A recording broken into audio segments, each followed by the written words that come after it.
Welcome to Indie Thinker with Reed Huberman. You're about to make the jump from the dishonest mainstream media into free and independent thought from key thought leaders on the subjects of culture, causes, politics, and faith. All right, welcome to Indie Thinker with Reed Huberman. I am super excited to be speaking with somebody I consider a friend. Used to work with Google, also doing some stuff in the tech world, and also teaching as well. So you've got a large array of different experiences that I think are being really cool to share with people today. But so thankful to have you, Chris Johnston, on the podcast today, man. Yeah, thanks, Reed. I appreciate you bringing me on. Yeah. All right, so when we start off today, I want to jump into, because I don't want to miss an opportunity. It's right now kind of just on the news, and it's on everyone's lips to talk about what happened in the George Floyd trial. And in fact, you worked for Google, which is one of the reasons I wanted to have you on today, just because of your expertise with them, and then your study of metamodernity, which I think is fascinating, that I think people need to hear about. But you worked with Google doing some police de-escalation stuff. Now, I know you can't go into that too much because that stuff has not been released yet, and there's NDAs and probably some copyright protections, all that kind of stuff on it. But you were working with de-escalation, so this is relevant to kind of that work and what you were doing with Google. So I just wanted to ask you about that trial real quick. Yeah. I know it's a sticky topic, but either I'm just a rebellious guy, or I think that there's something fundamentally wrong with a subject that we can't broach because you're afraid of it. Yeah. So I want to push against that, even though it's my natural tendency to be a little bit passive and say I don't want to talk about this stuff. But I want to talk to you about the George Floyd trial, what just took place there, and just kind of maybe what it means, but just kind of what were your thoughts about it, that kind of thing. So before I do that, what I would like to say is the one thing that I always try to speak to, I'm a Christian conservative, and I realize a lot of Christian conservatives watch this podcast. So this may be relevant to people outside of that realm, but I think it's certainly relevant to those people. They sometimes balk at talking about the culture, and I think it's super important to do so for a couple of reasons. The first one is scriptural. It says in Jeremiah 29 that when the city prospers, we prosper. So there's something important about what happens in the city and what happens in the culture. And I also think, I said this on my social media this past week, that it's not just what happens in the prayer closet that matters, it's what happens at Mars Hill that matters. So we don't just only need to pray, we should, but we should also be involved in the culture, in the public square, in the marketplace of ideas. So I think you'd agree with that. But beyond that too, I think there's a rhetorical reason that I think we should talk about it. There's this tendency now where, like, if you're wrong, you get attacked on social media, or if you have an opinion, you get attacked on social media. And I want to push against that too, man. Sure, absolutely. Because I just think that, like, what that is a fear tactic. And the reality is you and I both are not lawyers. We're entitled to be wrong, but we're also entitled to an opinion. Yeah. So I just want to talk about it, at least from the standpoint of kind of what were your feelings about it, and what did you think? Because for me, I sat back yesterday and I thought two things, almost conflicting, not really, but kind of two things in my mind on each side of my head. Is one, I wanted to put myself in the shoes of the family, so I wanted to be sympathetic. Yeah. I wanted to say, for that family member that's been dealing with this, that probably wasn't even like really actively involved with protests, and certainly hopefully not involved with rioting and looting or anything like that. They were the ones who lost a brother, a son, or whatever. Really acknowledging the humanity of yeah. George Floyd. Sure. Totally Yeah. understand. So part of, I mean, and obviously I think Christ gets the credit for that, because there's not much good in me that would, but I'm thinking about them and what it must feel like for them to hear this verdict. But then also thinking about this, that there's a lot of people right now that are celebrating on social media, and I'm not sure anybody won. I'm not sure that when a jury deliberates for what I think was like 11 hours or something like that, so quickly on these big charges that if you were following the trial whatsoever, there were some issues that caused reasonable doubt. And it doesn't mean that what Derek Chauvin did was justified, or that it was right, or that he had any reason to kneel on that man's neck for so long.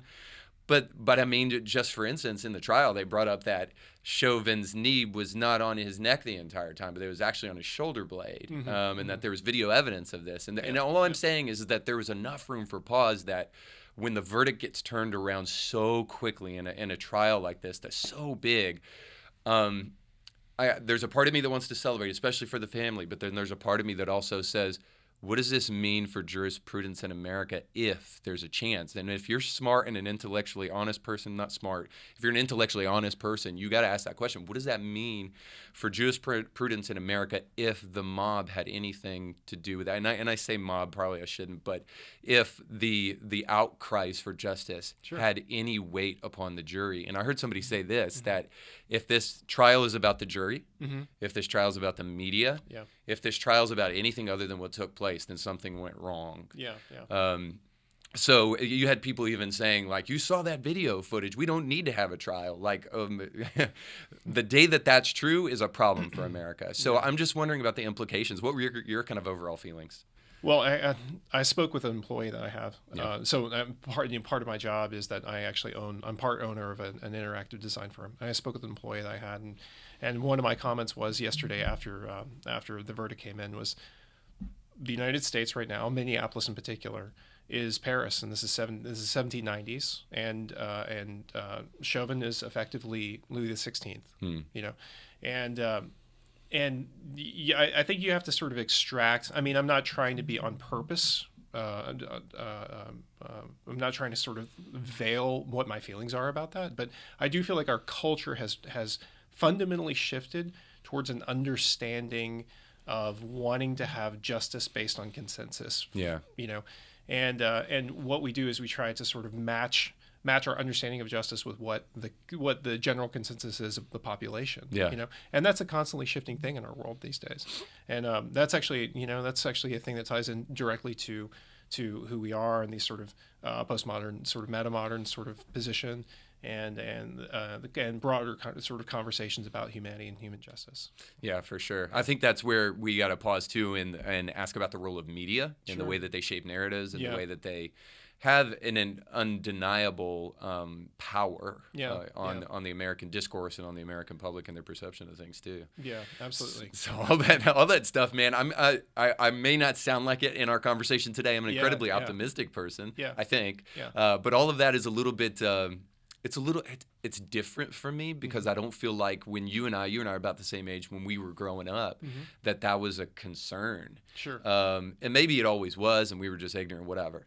But it just seems like it is now, and it's at least concerning to me. And then perhaps to maybe the social media element of all this, the media and then the social media element of all this, is we're living in an age where it just seems, even if I'm wrong, it seems like we're shutting down conversation if it sounds anything like dissent from what the media is pushing to. Absolutely. I mean, we're moving towards a consensus-based monoculture, and I think we love to wrap that in sort of the nomenclature of diversity. But effectively, it's not that. What we're trying to do is we're trying to push people to sort of embrace that monoculture. And the media plays a big part of that.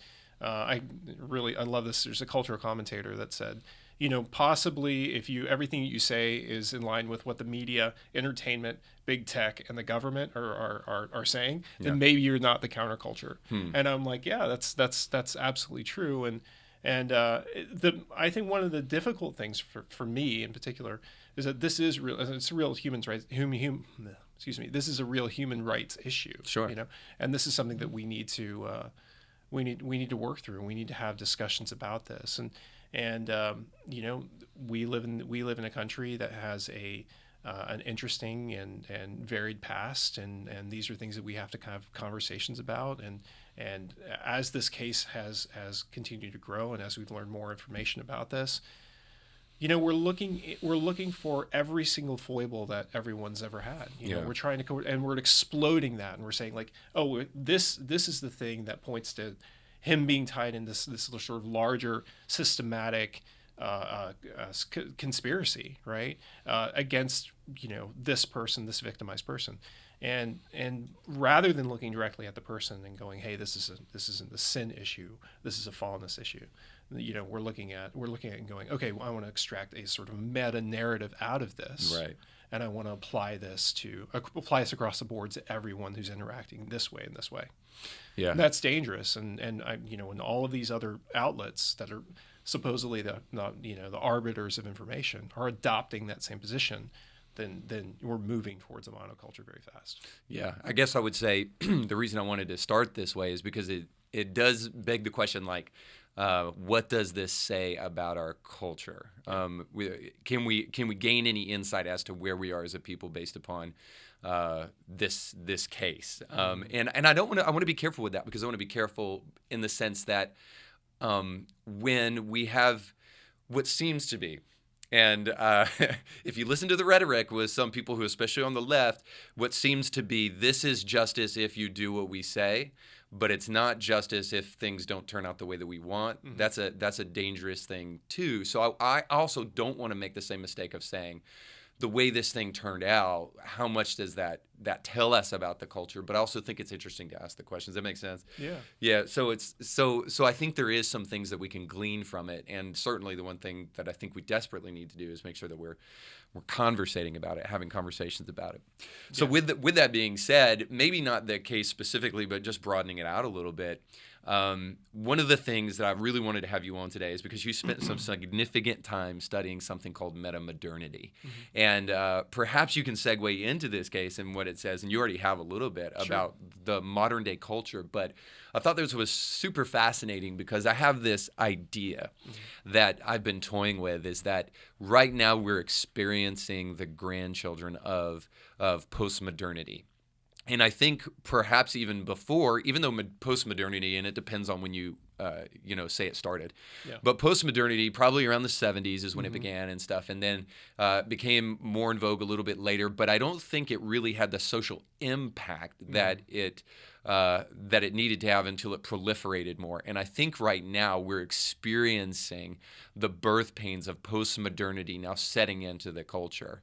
And for those who don't know, there's these shifts, philosophically speaking, that happen throughout time, where you have the modern age, and they say that happened from this period to this period, and then you have postmodernity after modernity, and it happened from this period to this period. And so you think we're signaling now a shift culturally, where now we're experiencing another philosophical shift in the culture, from postmodernity to metamodernity. So I thought that was absolutely fascinating, because I probably, like some other people, find myself looking at cancel culture, looking at identity politics, looking at the rise of critical race theory and all those things, and thinking to myself, okay, so I know what all those things are. I know those things are rooted in postmodernity. But even in that kind of liberal postmodernity age, we didn't see some of the things that are happening right now. And why is that? And I find myself like scratching my head saying, where's this coming from? It seems like there's this missing piece of the puzzle. And I'm wondering if that has to do with metamodernity. So a lot of the movements that we can kind of cast back to, if we're looking specifically at social movements that are happening in the United States right now, and actually really globally as well. It's not just Western culture; it's all over the place. A lot of those cast back to a time in the 1960s. Sort of what I would consider really pre-postmodernity, sort of postmodernity kicking off in the sort of 1970s, arguably sort of 1970s, and kind of moving forward from there. Okay. I think that we're, and this is going to sound really maybe a little bit even over the top, but I actually think that we're moving past metamodernity at this point. I think we're at sort of a peak with metamodernity, and we're kind of moving into sort of later metamodernity, and we'll kind of justify where that's going in a second. So as it relates to sort of social action in our culture. But before we do that, go ahead and define metamodernity. Okay. Yeah, just so that people know what we're talking about. That's great. So metamodernity really takes the understanding of postmodernity. It doesn't conflict with postmodernity. Okay. And in some ways, it doesn't conflict with modernity. The one thing it definitely does with modernity and with postmodernity, I know this is a lot of modernities we're talking about, is it removes the idea that we have to adhere to sort of grand mythical or meta narratives of modernity. Okay. So I don't commit myself wholly to the idea, and I'll explain why in just a second. I don't commit myself wholly to the idea that God is real, right? Because science has sort of cast disparities on that and said, here's all these evidences for why God is not real, et cetera, and that leads into this postmodernity, right? And postmodernity if we're walking in this place where like effectively everything's relative and there's nothing that's objectively real, we end up with this intense cynicism. Right. Mm-hmm. And so they go, okay, what we're going to do is we're going to take a metamodern position would say we're going to take the realism of the cynicism of science, mm-hmm. right? Or scientism. I'm not going to throw science into the bus here. And we're going to... There's still some good scientists that exist. Yeah, they probably don't write for American scientists, but anyway. There's a lot of great ones out there. But But we're going to take that sort of cynicism of postmodernity that shows us the light, shows us the truth, right? It pulls back the veil that says like, hey, we're being manipulated in all these different ways by these different modern social structures, but at the same time, it goes, I want to embrace the naivety of modernity at the same time, right? So they're saying we are hopeless, effectively, right? We are hopeless because effectively there is no such thing really as a meta narrative of meaning. Okay, so what we need to do is we need to find meaning within ourselves and transform the world according to sort of a naive hope, right? That was held by the moderns. Yeah. Okay. So to put it in a kind of juxtaposition, I think this will help fill in the blanks too. So with postmodernity, they would probably stop at there's no meaning, and so it would be a total retreat from. And I would say modernity didn't even do this, but postmodernity did, a total retreat from objective truth, if that's mm-hmm. what you want to call mm-hmm. it. So there is your perception is your reality, kind of that saying, right, would fit well within postmodernity. So they endorse things like tribalism and, just sticking with your group of people who have your same experiences because the only thing that's real to you is what you experience. And you can only derive truth from your experience. There's nothing outside of your experience where there's anything that's true. Yeah. So I think I'm not as versed as I should be perhaps, but from what I know, what postmodernity would stop with, there is no meaning. Mm-hmm. But then, so metamodernity maybe takes one step further and says there is no meaning, yes, but you can derive meaning from within. Is that kind of what you're saying? You can somewhat derive meaning from within and from your experience. It sort of takes some of that existential sort of mindset and says, okay, my experience is going to help drive meaning in my own personal life. Okay. Yeah, if we roll back and we kind of talk about comparisons specifically between postmodernity and metamodernity, like if I'm looking at literature, right? If I'm looking at literature, and this is debatable, obviously, but like, have you read James Joyce? Like Ulysses by James Joyce, Metamorphosis by Franz Kafka, right? I've read that. These ideas that there is no meta narrative, right? Yeah. There is nothing. Like ultimately, it's just sort of we're puppets on a string. And a meta narrative is just a story that kind of binds our life together. That's like, right. What's life about? What's our purpose? That story that we tell ourselves. That's exactly right. And it's specifically removing this sort of kind of breaking the spell, to use sort of Richard Dawkins kind of language, breaking the spell of like art, like myth in our life. These sort of grand mythical narratives that sort of that drive us, and especially those of us that believe in objective truth, right? Right. And sort of shattering that, and that's what postmodernity does. And the thing about postmodernity that I actually think is legitimate, and I actually grew up in a time that's very postmodern. Yeah.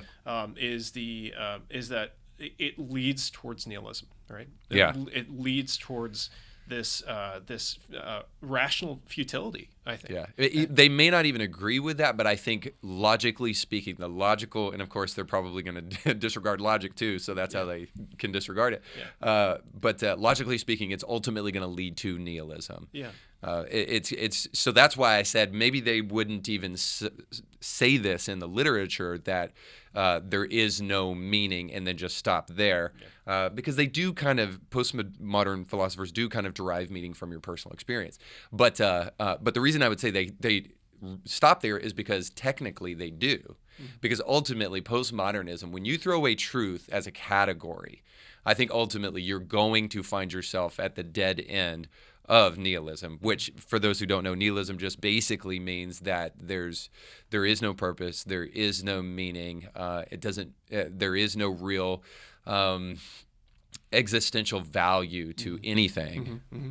Yeah, and I think it's a sort of a rational last stop on that sort of train line towards like going, hey, there's no value in anything. There's when I pull the curtain back and I realize that this is all just a ruse, and it's all the Wizard of Oz. Yeah, it's all the Wizard of Oz, effectively. Yeah. So if that is postmodernity, then metamodernity would be something like the Hitchhiker's Guide to the Galaxy, right? So there's. Have you ever read those books before?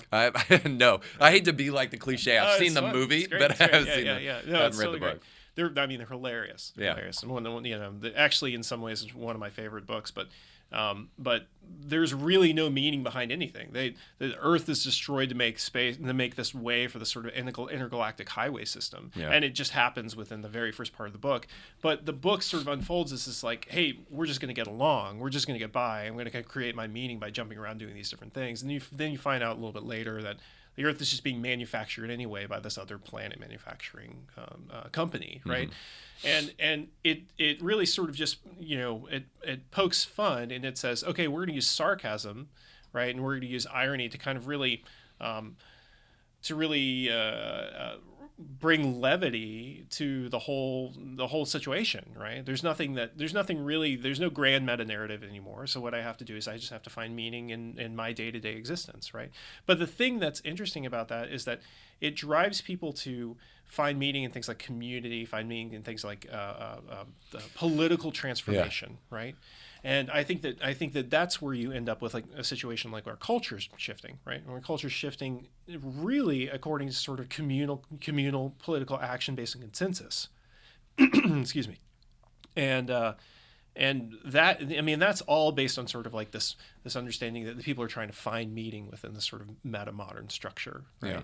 And they're gonna group together. And they're gonna say, hey, we have this optimism.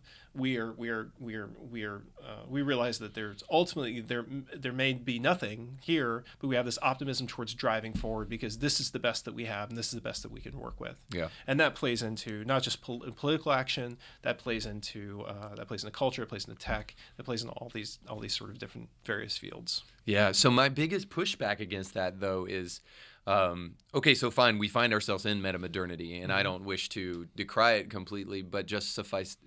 I really just want to say that I think there's some fundamental flaws there, and I think perhaps you'd agree with this too. Is that when we find ourselves all searching for meaning, is that the root cause? That there's an increased level of polarization, which ultimately leads to division. There seems to be now this operating philosophy, and again, I promise I'm an optimist. There seems to be this operating philosophy of assured mutual destruction. If you disagree with me, if you're on a different political aisle than me. I mean, honestly, I haven't lived long, but this is the most polarizing age that I've ever experienced. Sure. And so it just seems to be that when you find meaning only from within, all you have is your present experience and your present context. And one of the things that it keeps you from doing is being able to enter into, like, for instance, for other people's worldview.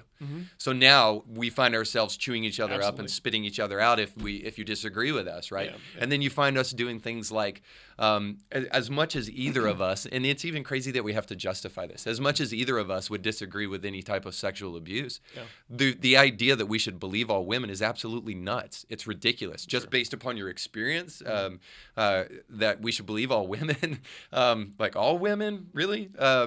So I guess all I'm saying there is that we find these cultural institutions that are now cropping up in our age that are not good. And I alluded to cancel culture. There's some people don't even know that.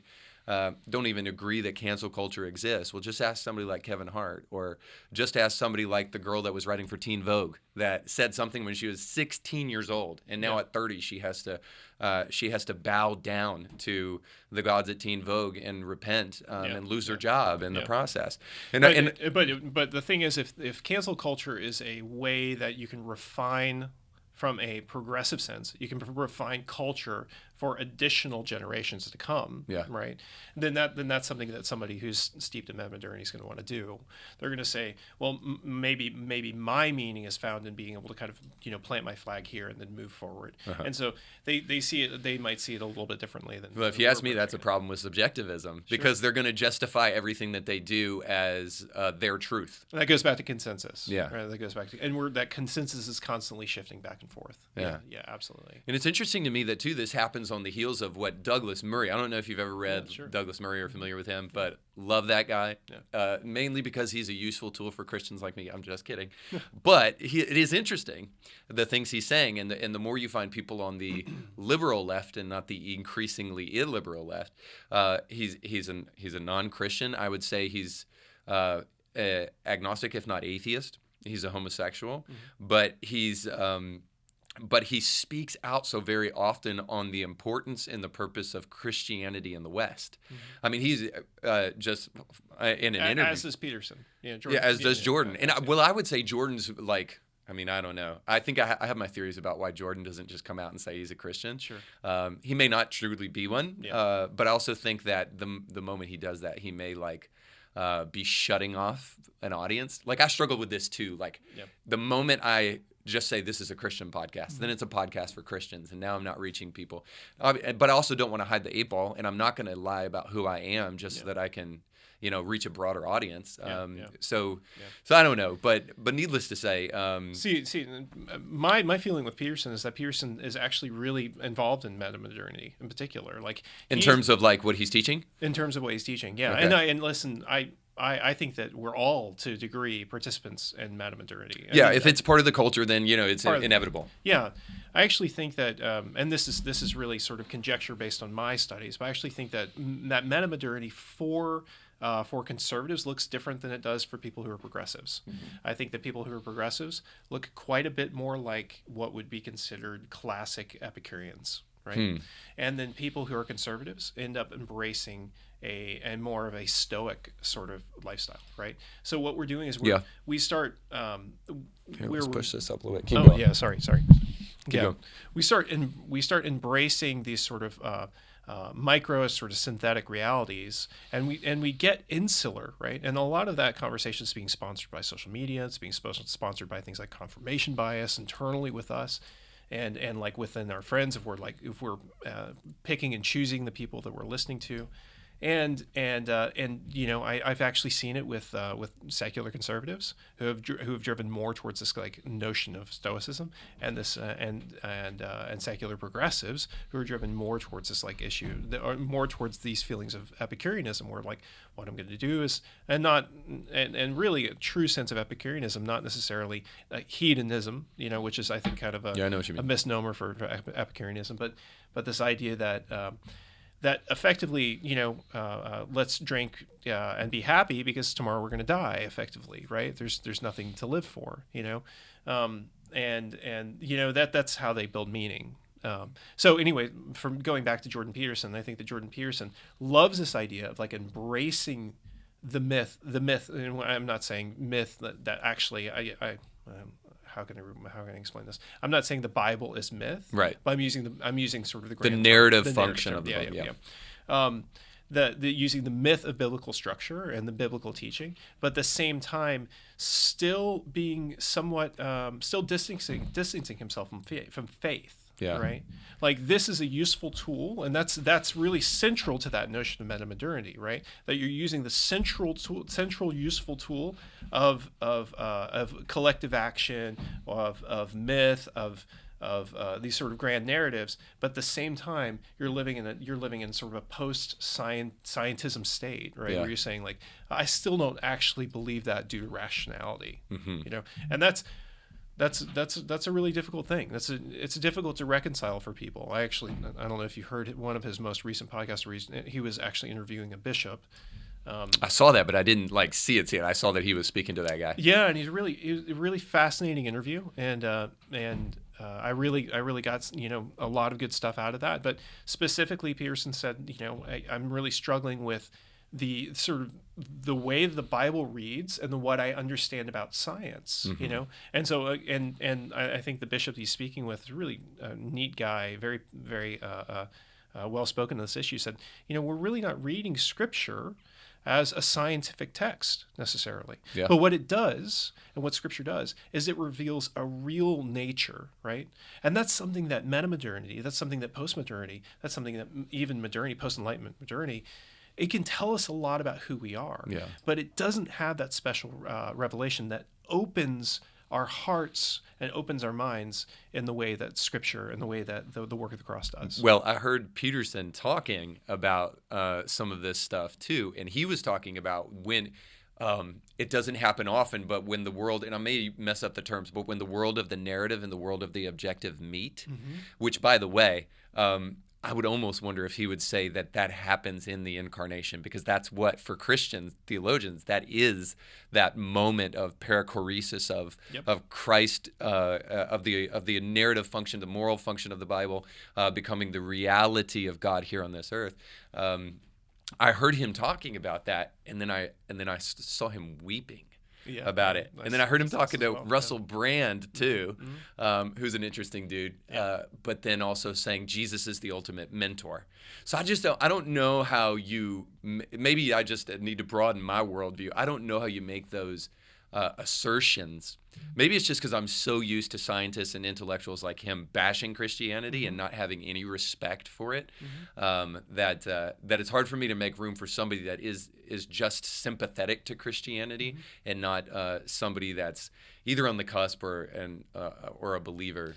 Yeah, I mean, personally, as somebody who's studied psychology in grad school and really read his books for a long time and listened to his podcast, I have huge personal respect for him. Yeah. But one thing I really worry about with metamodernity in particular is that it's a second stage removal from really holding value, right? And what it does is you go... Which, by the way, I would say it's a removal from a second stage removal from postmodernity. And I had, when I was in grad school learning about postmodernity, I had some real reservations about this and what it would do in our society. But keep going, Yeah, so it's I worry about people approaching, I mean, postmodernity is about this idea of deconstruction. We're gonna break it down, we're gonna read between the lines, we're gonna figure almost out, purely without reconstruction. Right. And so metamodernity is taking that lesson of deconstruction and saying, well, this is the truth, right? Deconstruction's the truth, and then I'm going to marry it to the hopeful nature of these grand narratives, right? And so what I'm going to do now is I'm going to read Scripture, but I'm going to read Scripture in an ironic way through the lens of deconstruction, right? Which, to me, is one of the issues that the church is facing today. Yeah, I see what you're saying. Yeah. And so that's a worrying thing to me, because the conversation actually ends up becoming less about like, hey, we can point towards brokenness and sin, which actually I grew up in a time. I was in high school in the '90s, and I grew up in a time when sin was still really super evident in my life. I wrestled with that, but at this point, sin can be sort of it can be ironic. It can be sarcasm. I'll give you an example. The difference between sin is definitely being white in this generation too. Sorry, sure. I'm kidding. Yeah. Kind of. I'll give you an example. 30 years ago, Pearl Jam 10. One of my favorite records of all time. Come on, man, bringing it out of the closet. Pearl Jam 10. 30 years ago, that record came out. And if you listen to that record, you listen to the content of that record, it's extremely postmodern, right? And they're wrestling with all these different issues. Well, I would say a lot of those got like Nirvana and stuff where you can even barely understand the lyrics and stuff. Very postmodern. Absolutely. But you listen to something like Jeremy, right? You listen to the song Jeremy, and the song Jeremy is about this young man who ends up bringing violence to his school, and there's all these different issues, and it's actually super applicable to what we're dealing with in our culture today. For sure. But they're basically sort of unpacking the relationship he has with his mom, and there's different things that are going on within that record. Sure. It's not necessarily like, oh, well, Jeremy got access to a gun and he was exposed to gun violence and he brought it in and he shot everybody up, right? They're really wrestling with this notion of like base human nature, right? Yeah. So there is something to that deconstruction, right? But now, if we can compare it to 2021, right? And we've got Cardi B is at the top of the charts, right? Well, I think she was replaced by Lil Nas X, which is better with his Montero song. Yeah. Well, it's they're along the same lines. Birds of a feather, yeah. Yeah, the Cardi B and I don't want to hit or hate on her or anything like that. But specifically, she's using sexuality. She's using the sort of the pulpit of sexuality for financial gain, for manipulation, and actually she's wrapping herself in this idea of sexuality and an idea of like salacious sexuality. Yeah. And so what she's doing is she's actually making something that would be considered a vice, something that would be considered maybe base nature, or something that would be a byproduct of a culture that we would want to try to move past, which actually could be identified in postmodern culture as now a benefit to getting what you want, to moving ahead, to being able to kind of make more money than the other person. Yeah. And so that to me is something that's worrying, is that we're stepping we're embracing sin, if I can use sort of Christian terminology. We're embracing sin as something that is a competitive advantage, right? Yeah. And so now we need to have these conversations about like what does that mean? What does that mean for being able to kind of open somebody's heart to, hey, you need to have a conversation with your Redeemer. Yeah. Yeah. So that ties in with what I was going to say. We went down the trail of Jordan Peterson, which we could do a whole podcast on. You'll have to come back and do that because I love talking about that dude and thinking about what he says. But that goes back to what I was kind of mentioning with Douglas Murray, because Douglas Murray was bold enough to say stuff like, "Where do you think civil rights comes from? It comes from the embers of Christian thought that have burned brightly throughout the ages." And I'm just like, yes. Come on, man. Yeah. You don't have civil rights without Jesus. Yeah. Let's be honest about that. Yeah. And I know there are people going to object to that and say, well, what about like Confucius, who was saying don't do unto others, and stuff like that. Well, he was saying don't do, not do, first of all. But regardless, it's undeniable that the American West in the Western world has a fundamental, unshakable Judeo-Christian ethics that's woven into the culture that even modernity, post-modernity, the Enlightenment, or anything like that could not shake. So it is just there. I remember having a conversation, just to kind of illustrate this. I remember having a conversation with my brother, and he was like, well, I don't go around killing anybody. I don't do this and I don't do that. Why do you think that is? And I was like, well, bro, you got raised essentially in a Christian home, but beyond that, whether you want to give it credit or not, you got raised in a Christian nation. But believe me, it hasn't always been that way in history, where people just felt like it was wrong to kill people. Like, why do we automatically just get so autonomous and think that all of the improvements that have made us who we are today, whether you like it a lot or little or not very much, that any of those improvements have come just because of human ingenuity, rather than from the Judeo-Christian ethic? And so I bring that all back to the kind of Cardi B thing. I think you could push back and say a little bit that isn't that the way it's always been, these musicians trying to push limits and stuff like that. I think there's a difference now, too. But I bring it back to all of that and say, here's my concern, is that as the West becomes, and this is what Douglas Murray is decrying, as the West becomes increasingly post-Christian, we're seeing the rise of these tendencies in our society, like the increasing desire to talk about power hierarchies. Absolutely. Yeah. Right? Yeah. So now we are trying to elevate people who only have a certain intersectional hierarchy to their life. And we're trying to castigate people who don't. And let's just give a for instance here so that people understand what I'm saying. Yeah. I'm talking about Columbia University having segregated graduations now and thinking that is virtuous. Sure. It's a total reversion back to the old South, and this is Columbia University now endorsing this as a good thing. And I mean, there's probably countless examples that we could come up with, but I guess what I'm saying is that as we move further away from Christianity, and it's objectively true, we are. Yeah. As we move further away from Christianity, and our culture moves further and further towards postmodernity or wherever we're headed to now, it concerns me that we're going to continue to eat each other alive.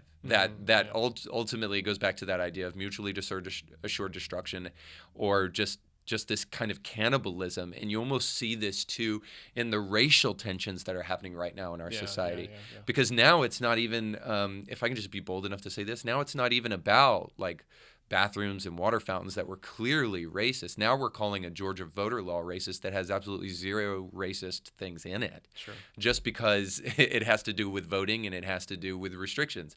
And so immediately it doesn't even have to have anything to do with Jim Crow. What it has to do with is perhaps that there's a metamodernity that's fueling the way in which we view everything, that's creating a narrative now that the facts don't matter about, like, because I went through the 98-page bill, and there's nothing racist in it. And by the way, it applies to black people just like it does to white people.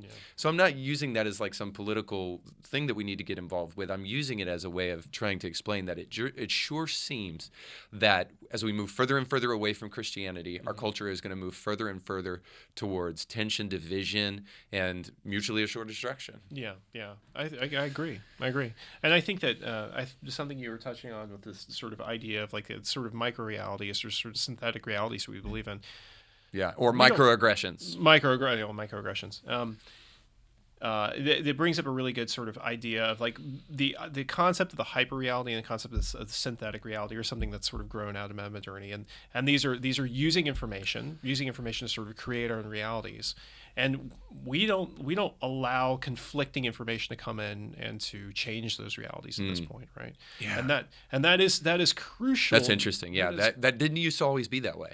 No. I don't think it did. I think that's something that changed recently, maybe like within the last 10 years or something like that. I don't want to put a date on it because I don't know, but I don't think it was always that way. I mean, and that plays directly into what you were talking about with the Georgia law. Is that there is personally I haven't read it, so I can't speak on it, but I do know that there are high tensions. Right? But let me just say, insert this in here too. When you hear people talk about it, this is what they say. They say Jim Crow era. They say it disproportionately affects black people. But I mean, I have tried to do the best job that I can as an intellectually honest person to look at this, which I think we all should. And not just hear our side, but hear both sides. And when I have listened to the other side say things, they throw out accusations. And I'm telling you, if you look at this, you'll agree. They throw out accusations with zero evidence. There is no evidence. Literally, this is what they say.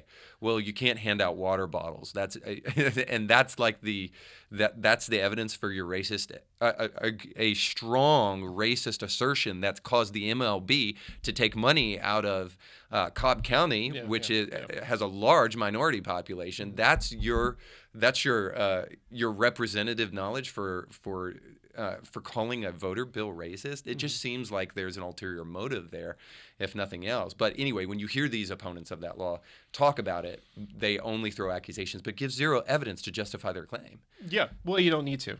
Yeah, you don't need to. I mean, that goes back to this idea of the sort of narrative being a personal held conviction, personal held belief. So, and especially if everyone that's within my social structure, right, my highly curated social structure, according to social media, is telling me the exact same thing. I don't need to believe your conflicting information, right? Yeah.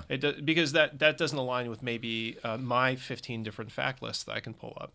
I can go and look at Slate or Daily Beast or something like that and pull information that runs counter to what you're saying, and I can go, absolutely, look at this. This is a proof for your aggression, and you're showing that, like, this is shown by Foucaultian power dynamics that you are aggressing against this specific group, right? Yeah. And then we don't need to even have a conversation at that point, right? It doesn't need to be like, hey, you're showing that you have evidence, I have evidence. It's just like, hey, I just disagree, and if I have consensus and I have majority on my side, then that's the direction that we head. Right? Yeah, I see that on social media all the time. I posted a video, just this idea of like, I disagree and that's enough. Yeah. Or one of our favorite statements is that I disagree. I agree to disagree. Right? Yeah. And you're like, well, why can't we come to an agreement, right? Why does it have to just? And that's such a. In some ways, that is kind of a metamodern statement. Like, why do we have to just kind of say, yeah, you're fine on that side of the fence, I'm fine on this side of the fence? Why can't we say, like, hey, there is some sort of objective truth. Let's try to get to this. Well, I think that we can't when we don't have the same objective. Sure. I think I'm okay with. And maybe I'm wrong about this. I'm okay with I agree to disagree if the conversation has been had. Disagreement for disagreement's sake, I have a problem with. Sure. So just for instance, I posted a video the other day, which really, it's on the heels of this verdict. And I understand there's a lot of emotions tied to this thing, but that's part of the problem. Like, we have got to, like, the truth is way more important than your sympathy and way more powerful than your sympathy. Yeah. And I hope that's something people hear. I'll repeat it. The truth is more powerful than your sympathy. So sympathy is good, but the truth is more powerful.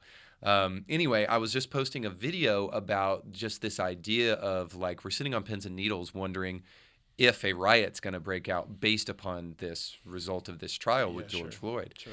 And I was just thinking to myself about the media's complicity and stoking the narrative behind George Floyd. Yeah. The fact that people only saw the knee on the back neck, but they didn't see the full video until way, way, way after. Now that could have been because of police radio stuff. I don't know. But all I'm saying is that I released a video about the fact that totalitarian regimes love crisis. That crisis is a great opportunity, and people on the left side of the aisle have literally said this, like, at least hide the ball a little bit better, that crisis has been used historically throughout history as a tool to create power and governmental power and consistent overreach and to kill people, quite frankly. Yeah. And so it just concerns me that perhaps that may be happening with so many of the narratives that are going on in society today, is that ultimately we're looking for these stories to create a narrative and then create our reality around. So I guess what I'm saying. I do think that can happen with conservatives as well. Oh, sure, no doubt. Yeah. So I'm not suggesting that it wouldn't. It probably happens with me from time to time.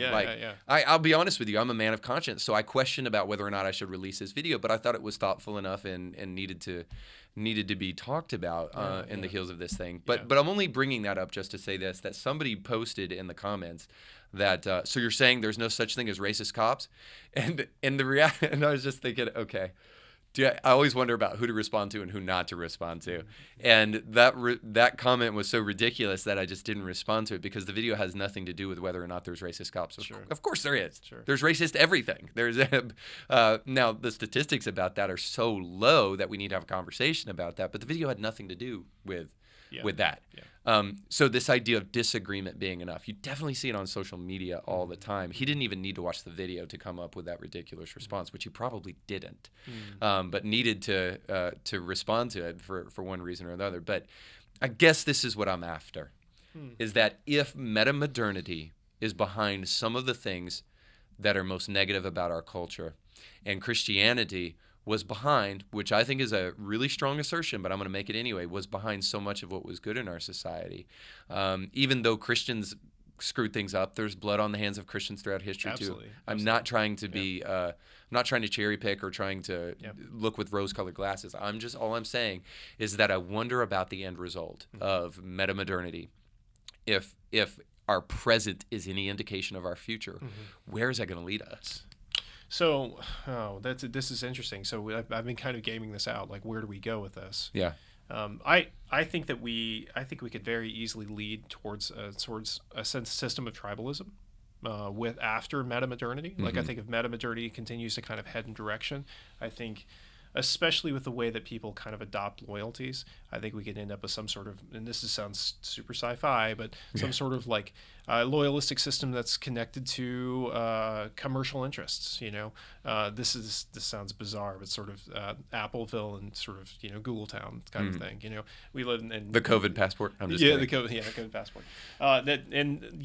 That's me thinking just really outrageously about this. But I think we move towards a tribalistic system. I think it looks a lot like sort of Black Rock City, kind of like the Burning Man Festival. I think people start kind of heading that direction, trying to set up sort of. So it's like a new segregation. It is like a new segregation, yeah. And I think we end up with like hierarchical systems being sort of upended according to sort of intersectionality, and the intersectionality sort of being driven by what each particular group thinks is the most important thing.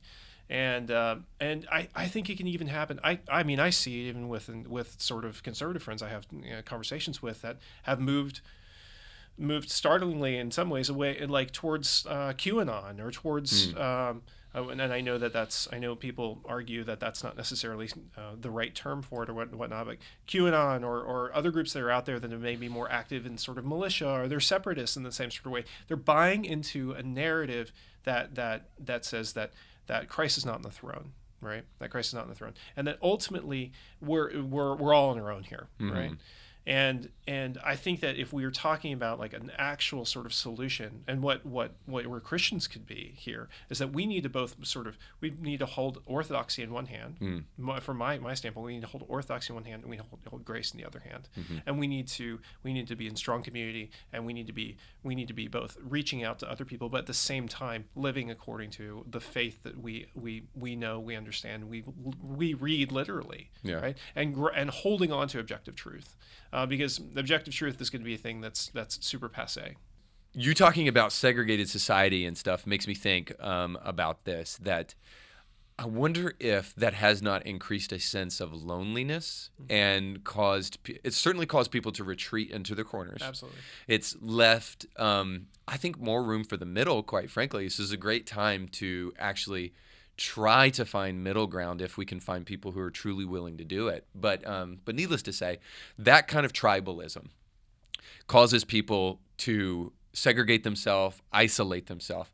And I can't help but wonder about the search for meaning in the midst of all of that. And if, again, this kind of juxtaposition, like the increase of metamodernity, if that's what we would call it, and then the decrease of Christianity in the West, if when we see things like what's happening now in terms of race in America, if we're not trying to, and again, this is going to be a little bit of a controversial statement. I don't know if I'm right about it. I'm just wondering. There used to be a time in America where we could wonder and it would be okay, because I'm open to being wrong about this, but I wonder if we've resurrected the civil rights movement because we desperately need to be those people who were on the right side of history.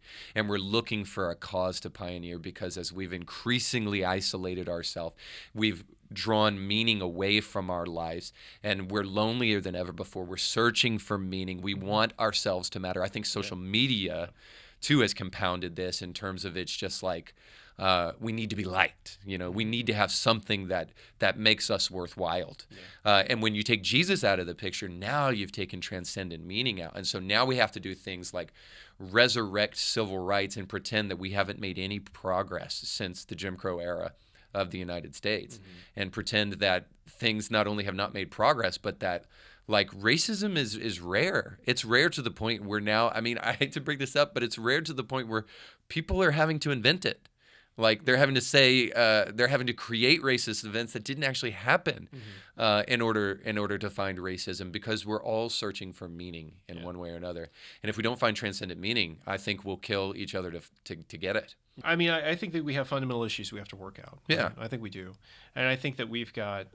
I think there's conflict that we need to be discussing, and I might not agree with everything that Foucault would say, and where he's going with like his understanding of like why is there conflict happening, or something that sort of maybe Marx is pointing out, outside of some sort of dialectical conflict, but there. I think for me personally, there are arguments to be made for like there are conversations that we have to have.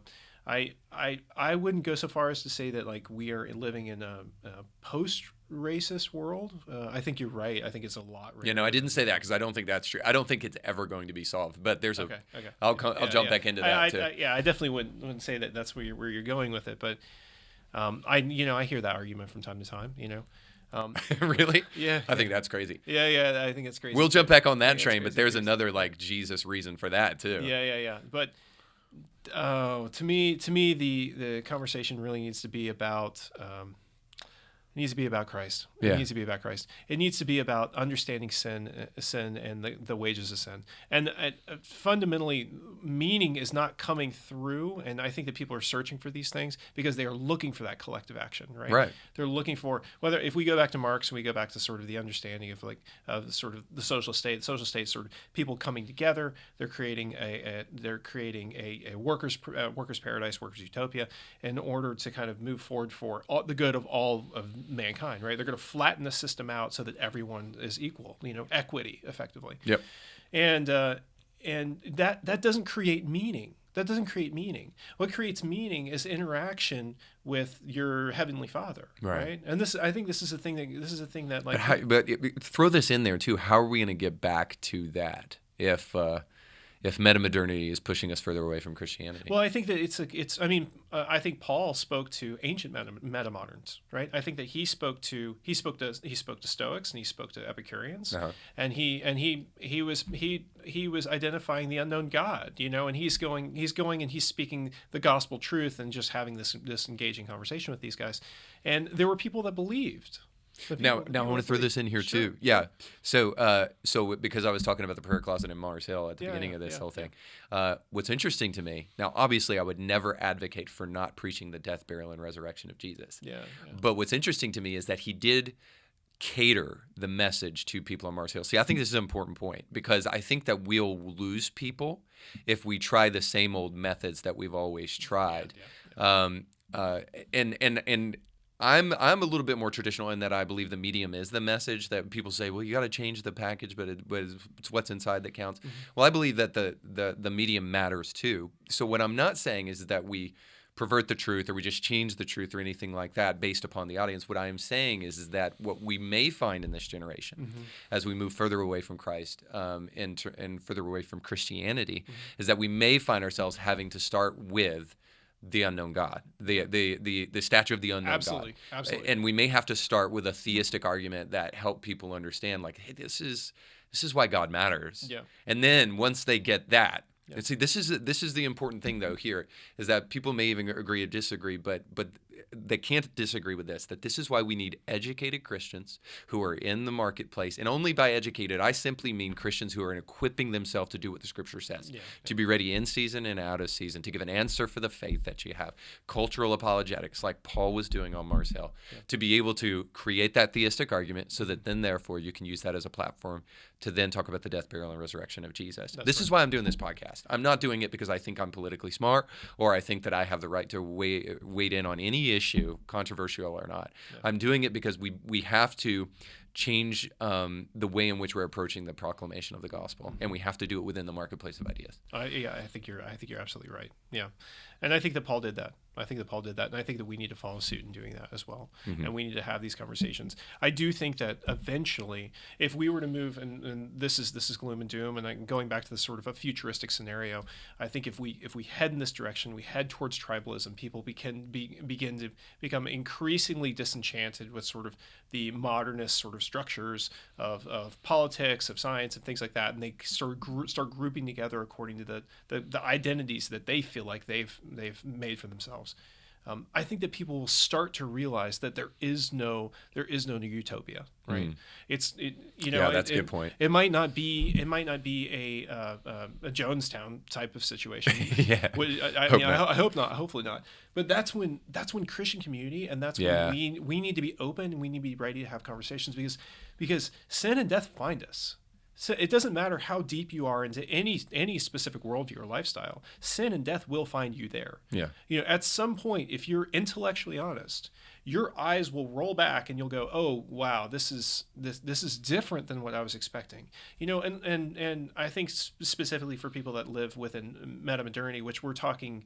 I mean, I think the people that are probably raised in it are mostly millennials and Gen Z. So these are people under the age of 35, really, right. Predominantly. And these are people that still are very young. They're very young. And, we grew up in a predominantly postmodern era. They're growing up in a metamodern era. We've never experienced hardship. Let's just be totally honest. I mean, a lot of times in our 100% in our political discourse, like even what we're talking about right now, I think one of the reasons why we're having so many flame war conversations over race and things like that is because we've never really experienced the pain of living with like actual conflict around us. Yeah. Right. I mean, so do you think we're creating conflict to feel conflict? I think so. I think that we love the idea of being unique, right? I mean, we love the idea of somebody going, "Oh yeah, you are unique," and that's the whole point of intersectionality, right? Is that I say, I have this collection of identities, and they add up to this thing that gives me a stronger voice because I've been through more hardship than you have, right? Yeah. But postmodernity and metamodernity are the reason why we can be so cynical, and the reason why we can be so distant from God, and the reason why we can buy 100% into scientism and materialism and quoted rationality is because when we go to a light switch, we flip it on, the lights come on, right? We've never not lived with air conditioning. We haven't necessarily lived in a genocidal war zone. Yeah. When that happens, and sin and death find us, the gospel meets us, right? And the gospel of Jesus is the only, and I think, and this is speaking directly to Peterson, and his conversation with this bishop the other day. The gospel is the only narrative that addresses sin and death. It doesn't say I can work my way out of that. It doesn't say, if I can do these 700 tasks, I'm going to be able to kind of supersede this thing, right? Yeah. It doesn't say, everyone's basically good, and we're just going through this sort of cultural conflict at this point. Like, it specifically addresses the problem of evil. Yeah. Right. God sent Christ to address the problem of evil, right? And that to me is the answer. That to me is the answer to all of these conversations, right? Yeah. Because sin, death will find us, conflict is going to find us, depravity is going to find us, and when that happens, we have to look to the cross, because otherwise we just end up nihilist and depressed. Yeah. Well, the other thing I would obviously, both of us as Christians, that's the ultimate goal, and we know that it is. We believe that it is. But also, too, I also realize that throughout history, we've been able to avoid some of the kind of traps that we're falling into right now, with not everybody coming to a cohesive understanding of Christianity. So we talked about this before, and I was like, so what is that thing that's going to really bind us together? What's the thing that's going to keep us, if I'm right, about kind of that mutually assured destruction thing? And if you're right, perhaps, about the idea of prosperity and what it has caused us to, how it has caused us to act, which is kind of what I heard you saying. And then maybe suffering is the only, or difficulty is the only answer to, or response to the prosperity in which we have enjoyed, which we know this as a cycle that's happened throughout history. That's happened in the Bible specifically. You see people rise up to a level of prosperity, they take prosperity for granted, and then they begin to turn their back on God, go do all sorts of things, start killing their own children, all sorts of stuff. And then suffering happens. God sends in, a Babylon or something like that.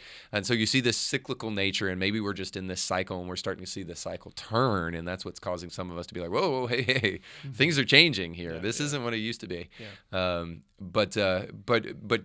But we had this conversation, and you said something that I thought was fascinating. So what is that one thing that is going to help bring us back together from the polarizing sides and from the segregation of these little camps of ideology that we've created in our modern era? What we were talking about earlier was humility. We were talking about this notion of humility, this notion that that we have to kind of come to the end of ourselves, and we have to say, I don't have anything else to give. And that's something that we don't live with at this point.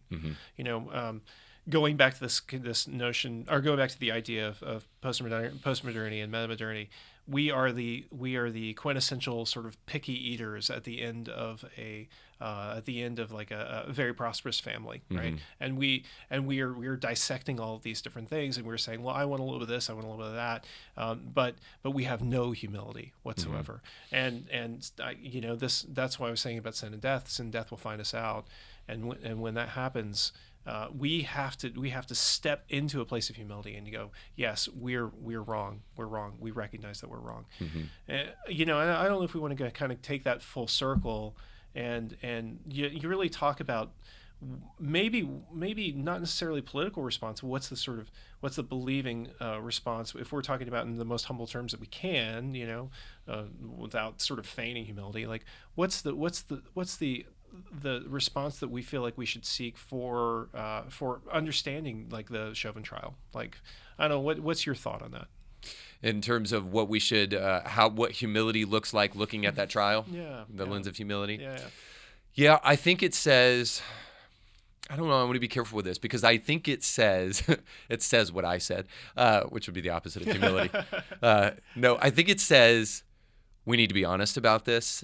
We need to be willing to have a conversation about it, but we also need to be willing to be sympathetic. But we also have to understand the limits of sympathy. I don't know if that makes sense, but that's the one thing that I've just really been toying around with right now is that if we're going to continue to fight with each other, sympathy becomes all that more important. But we also have to understand the limits of sympathy and the power of truth. So I think humility would understand sympathy, but it would understand truth as well, and it would speak the truth with sympathy. So the Bible way of saying that would be speak the truth in love. Something that kind of was brought to mind immediately when you're saying that is that I was listening to a cultural commentator talking about this idea that in our culture specifically, we've moved to a posture of being overly empathetic and under compassionate. And I think that's the case, and I think that actually consensus in the United States and the Western world, and when we're talking about in broader terms, is driven by the concept of empathy, right? And empathy is like it's a thing that's taught in schools, it's a thing that's relayed through all of our conversations, and we're trying to over empathize, but at the same time, we seek not to bring compassion into that conversation as well, right? And that's kind of a frightening thing because for us as Christians, are we sharing our faith? Are we sharing the things that we feel like are important in a compassionate way because we believe that these are keys to unlocking a broader understanding, to connecting with Christ, to understanding your own salvation? Are we bringing compassion, or are we shying away from that and just kind of becoming overly empathetic people? And I'm just going to put myself in that situation, and I'm going to sort of vote with my own empathy, right? Because I want to be a part of what the broader group is saying at this point. I think that's kind of a scary thing as well. Well, let me ask you this real quick, and then we'll round out our time today. Okay, but from what I know about these definitions and what these terms look like, is the idea that we can empathize, because I use the term sympathy on purpose, and you said empathize, is the idea that we can empathize a sign of our lack of humility? Because empathy actually means that you can put yourself in that person's shoes, whereas sympathy essentially just means that you can try to help understand where that person's coming from. But empathy says, I've been there and I know how you're feeling. That's right. When the truth is that like, that's almost true of none of us. Like we can arrive at sympathy, but we can almost never arrive at empathy in many situations. I don't necessarily think we have to either, by the way. I don't think I have to be a drug addict to speak to a drug addict. Right? I can still sympathize with you, and that's enough. But is there a sense of pride in which we all want to adopt the grievance of everyone else and feel like that's our grievance too? Absolutely. Yeah. I think our culture does that, and we do that to a T. And I think that that's one of the things that drives us, like the metamodern consensus, right? And it drives us towards collective action. But collective action is not compassionate collective action necessarily. I think this is a thing that's born out of I'm going to be empathetic even though I don't have any of those connections to anybody, and anyone that's actually gone through that sort of thing. It's a very theatrical empathy, right? Yeah, I do have to jump in here and just say this. I hate to interrupt, but I do want to say this, and I think that fuels this, and this is going to sound so uncharitable, but it fuels this idea that we can protest without doing anything about the actual issue. That's right. And actually getting boots on the ground and actually doing anything about stuff. And if I were to just be totally honest how I feel about this, it allows for millennial and Gen Z pastors to post black squares but never talk about abortion and its effect on the black community. That's right.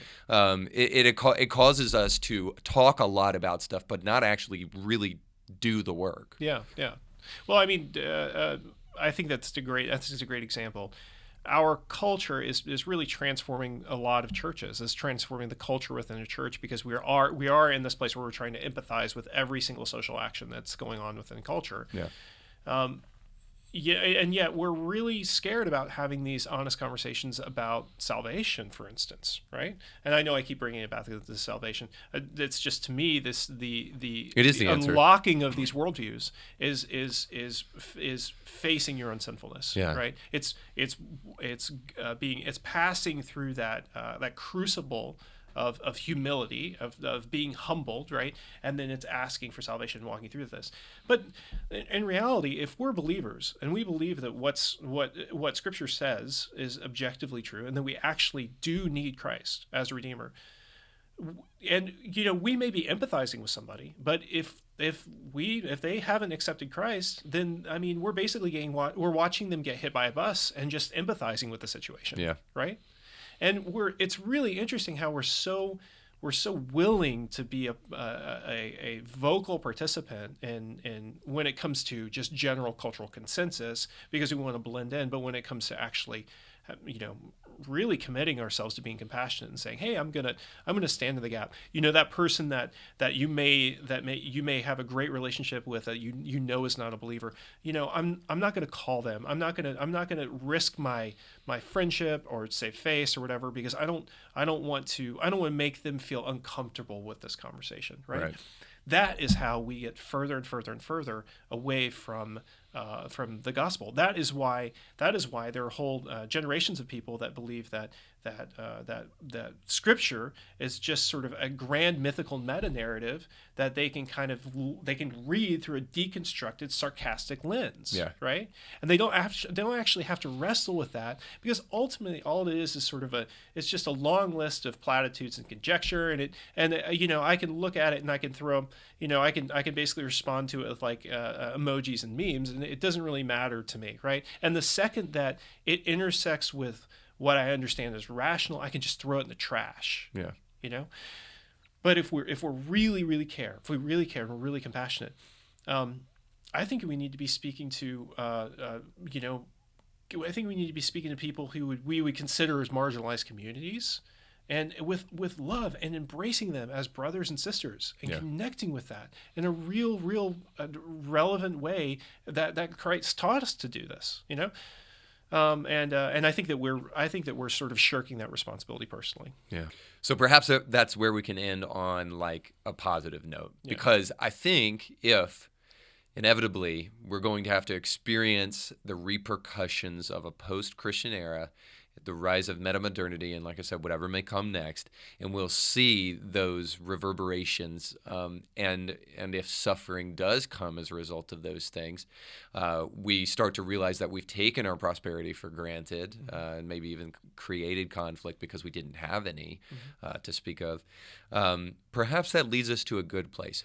Perhaps that leads us to something that doesn't sit well with me, because I'm like this analytic person that wants things to work. But hopefully the unworkableness of our present situation leads us to the necessity of redemption and a redeemer. Absolutely. The way I think about this is with, just to bring it back here, maybe to sound cliche, but with cancel culture. I think cancel culture is a great illustration of the symptoms of moving away from Christianity. Here's what it has done. It has totally removed, it totally disavows the knowledge of the sinful nature, the fallenness of man, which is one of the things that there are two things that I fundamentally believe about the Scripture, and this is one of them, is the fallen nature of mankind. So it says that if you do something wrong, and we want to judge you based upon what you do on your worst day, every single day of the week. Yeah. You say something back when you were 16, and we're going to judge you now based upon what you did when you were 16. So it's this incessant judgmentalism, which is no longer coming from Christianity or from Christians. It's coming from progressives on the left. Yeah. But anyway, so it's this disavowal of the fact that, like, you got that too, man. Like, there's no humility in the fact that there's a sinfulness in you. You didn't say everything you were supposed to say all the time, especially when nobody was looking. You didn't, so let's not pretend. So it's this disavowal of sinful nature. And then it's the second thing, a disavowal of redemption. So now we are going to judge you based upon what you did so long ago, because there's no room. It's what Sarah Silverman called righteousness porn. That's just the best word I've heard of it, heard for it.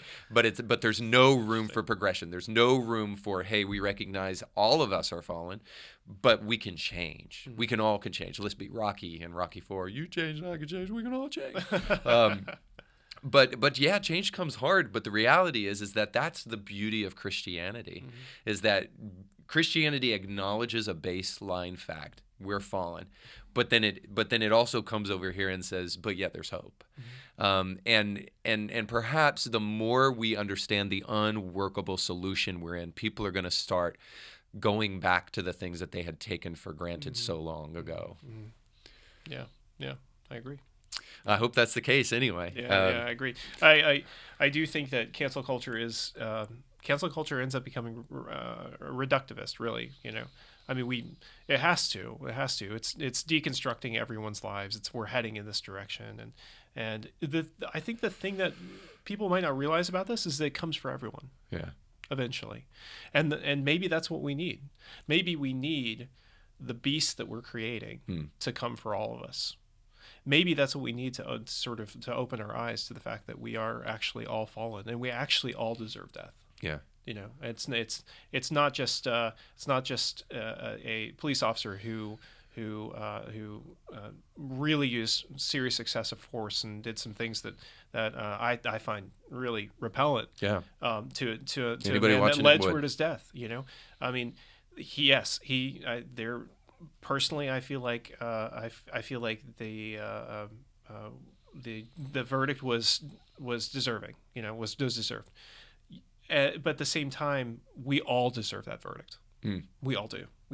I do. You do. We all do. And maybe what we need is cancel culture to actually come for all of us. Wow, isn't that crazy? Yeah, that's an interesting thought, an interesting thing to end on too, man. Well, there's so much more that we could have jumped into. So I hope you'll come back. I hope we'll find some time to talk in the future about so much more of what you've been studying with metamodernity. But at least food for thought for now, man. So thank you so much for being here today. Yeah, thanks, Reed. All right, appreciate it. Bye-bye, everybody. Our thanks again to our guests for being on the show today. Indie Thinker with Reed Huberman was brought to you by our sponsors. If you like what you heard today, please do us a big favor and give it a 5-star review and like it and share it with friends. And if you want to hear more awesome guests, make sure to check out past episodes. Indie Thinker is a nonprofit paid for by our sponsors and the generous gifts of people like you. In order to hear more great guests like you did today, please consider giving a tax-deductible gift by going to indiethinker.org. And just remember, your voice matters, but infinitely more when you think for yourself.